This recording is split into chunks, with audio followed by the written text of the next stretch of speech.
Hi boys, welcome the videos. How to hard reset Oppo phone. Okay, first solution.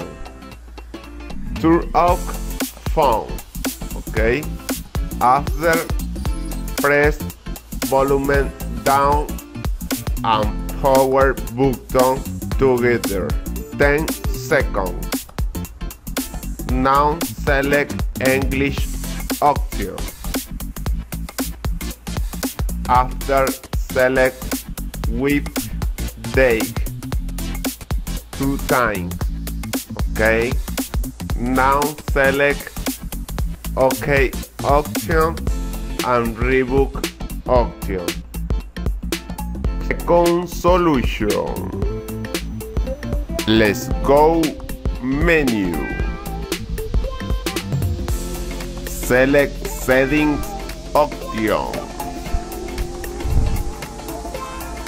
Now select backup and reset option. Select factory day reset.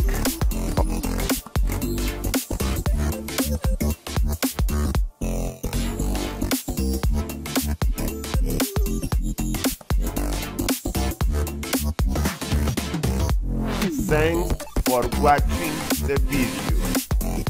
Share the video please and subscribe channel. Bye bye boys.